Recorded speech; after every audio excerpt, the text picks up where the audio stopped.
ઉમરેઠ વિધાનસભાની પેટા ચૂંટણીનું મતદાન ચાલી રહ્યું છે। વહેલી સવારથી મતદાન મથકો પર લોકો લાઈન લગાવી અને મત આપવા માટે પહોંચ્યા છે। ઉમરેઠમાં ભાજપ અને કોંગ્રેસ વચ્ચે સીધી ટક્કર જોવા મળી છે। ભાજપમાંથી હર્ષદ પરમાર ચૂંટણી મેદાને છે, જ્યારે કોંગ્રેસમાંથી ભૃગુરાજસિંહ ચૌહાણ ચૂંટણી લડી રહ્યા છે। તો મતદારો 2.45 લાખ મતદારો આજે મતદાન કરશે।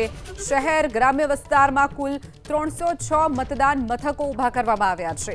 ભાજપ કોંગ્રેસ સહિત 6 ઉમેદવારોનું ભાવિ ઈવીએમમાં કેદ થશે। તો આજે ઉમરેઠ વિધાનસભાની જે પેટા ચૂંટણી છે, કોંગ્રેસમાંથી ભૃગુરાજસિંહ ચૌહાણ ચૂંટણી લડી રહ્યા છે, જ્યારે ભાજપમાંથી હર્ષદ પરમાર મેદાને છે। તો આજે મતદારો પણ વહેલી સવારથી જ મતદાન કરવા માટે પહોંચી રહ્યા છે। ઉમરેઠ વિધાનસભાની પેટા ચૂંટણીનું જે મતદાન છે, વહેલી સવારથી જ ચાલુ થઈ ગયું છે। ઉમેદવારો પણ મોટી સંખ્યામાં મતદાન કરવા માટે પહોંચી રહ્યા છે। તો વહેલી સવારથી મતદાન મથક ઉપર મતદારોની જે લાંબી કતારો લાગી છે। બીજી તરફ ભાજપમાંથી હર્ષદ પરમાર ચૂંટણી મેદાને છે, જ્યારે કોંગ્રેસમાંથી ભૃગુરાજસિંહ ચૌહાણ ચૂંટણી લડી રહ્યા છે। તો હર્ષદ પરમાર એ દિવંગત જે ભાજપના ચાલુ ધારાસભ્ય હતા, જેમનું નિધન થયું છે, તેમના પુત્ર છે હર્ષદ પરમાર, જેમને ભાજપે ટિકિટ આપી છે। ખેતીના વ્યવસાય સાથે સંકળાયેલા છે હર્ષદ પરમાર। પેટા ચૂંટણીનું જે આજે મતદાન થઈ રહ્યું છે, 2017થી અત્યાર સુધી પ્રમુખ, આણંદ તાલુકા સરપંચ તેઓ રહી ચૂક્યા છે। 2012થી 2022માં સરપંચ, ચિખોદરા ગ્રામ પંચાયતમાં તેઓ સરપંચ રહી ચૂક્યા છે। તો આજે મતદાન જે શરૂ થઈ ગયું છે, લગભગ 3.25 લાખ જેટલા મતદારો આજે મતાધિકારનો ઉપયોગ કરશે।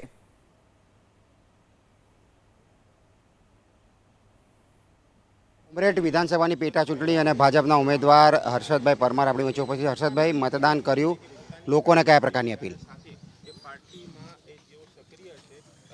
આ એક જેમ મેં પહેલાં કીધું એમાં એક લોકશાહીનો પર્વ છે। જેમ કે દિવાળીની જેમ ઉજવણી થાય છે, એમ આ મતદારોનો એક ઉત્સાહ અને ઉમળકાભર્યો એક આ તહેવારની જેમ આપણે કહી શકીએ।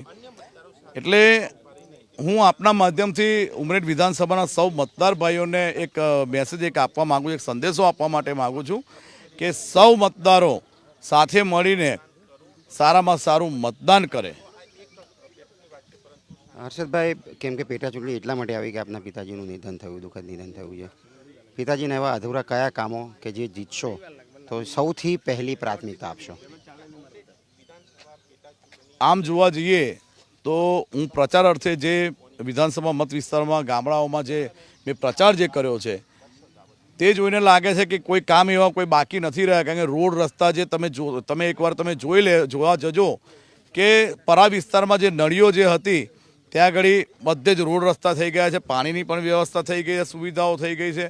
એટલે જે કંઈ પણ કામ જે બાકી હશે એ બધા જ સંપૂર્ણ રીતે સૌ મતદારો ભાઈઓને સાથે લઈને પૂરા કરવાનો 100% પ્રયત્ન અમે કરીશું।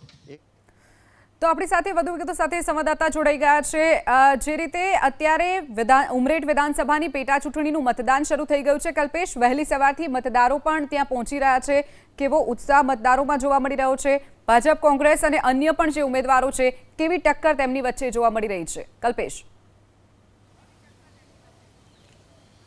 શિવાંગીની 2,45,000 મતદારો છે। અત્યારે હાલ ચિખોદરા જે પ્રાથમિક શાળા છે તેનું આ મતદાન મથક છે। શરૂઆતના તબક્કે અત્યારે અહીંયા મતદાન જે છે એ થોડું ધીમું હોય એ પ્રકારની અત્યારે જોવા મળી રહ્યું છે। હાલ ચિખોદરાનું જે છે પ્રાથમિક શાળા, ત્યાં આ મતદાનની વ્યવસ્થા કરવામાં આવેલી છે। કુલ 6 ઉમેદવારો વચ્ચે જંગ છે।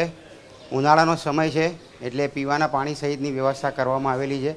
અને અહીંયા અલગ અલગ જે મતદારો છે તે એકલ દોકલ આવી રહ્યા છે। ખાસ લગભગ 2,45,000 મતદારો જે છે, 300થી પણ વધારે મતદાન મથકો છે। ખાસ કરીને ગ્રામ્યમાં 200થી વધારે મતદાન મથકો જે છે તે ગામડાની જે મતદાન છે તે વધારે છે। કેટલાક મતદાન મથકો પર જે રીતે જોઈ શકાય છે પ્રમાણે 4-5 વ્યક્તિઓની લાઈન છે। 2 કલાક 2-2.5 કલાક જેવું સમય થઈ ચૂક્યો છે, પરંતુ અત્યારે હાલ પેટા ચૂંટણીમાં મતદાન જે છે અત્યારે આ પ્રકારે જોવા મળી રહ્યું છે. એકલ દોકલ વ્યક્તિ છે. આ ચિખોદરા જે છે, ચિખોદરા પ્રાથમિક શાળા જે છે તેનું આ મતદાન મથક છે. ચિખોદરા જે છે એ જે ઉમેદવાર જે છે ભાજપના હર્ષદભાઈ પરમાર, તેના ચિખોદરાનું જે પરું છે જલારામપુર, ત્યાં તેમણે મતદાન કર્યું હતું. અહીંયા પૂર્વ ધારાસભ્ય છે જયંત બોસ્કી એનસીપીમાંથી 2 વખત અહીંયા લડી ચૂક્યા હતા, જીતી ચૂક્યા હતા. તેમણે પણ મતદાન કર્યું છે ને અત્યારે હાલ એકલ દોકલ વ્યક્તિઓ જે છે મતદાન માટે આવી રહ્યા છે અહીંયા. તો અત્યારે જેમ જેમ દિવસ વધશે તેમ મતદાન વધશે. અત્યારે હાલ પાણીની પણ વ્યવસ્થા કરવામાં આવેલી છે અહીંયા અને મતદારોને કોઈ તકલીફ ના પડે. ઓબ્ઝર્વર્સ પણ હમણાં અહીંયા મુલાકાત લઈ ચૂક્યા છે. પોલીસની પણ જે ખાસ સંવેદનશીલ અને અતિ સંવેદનશીલ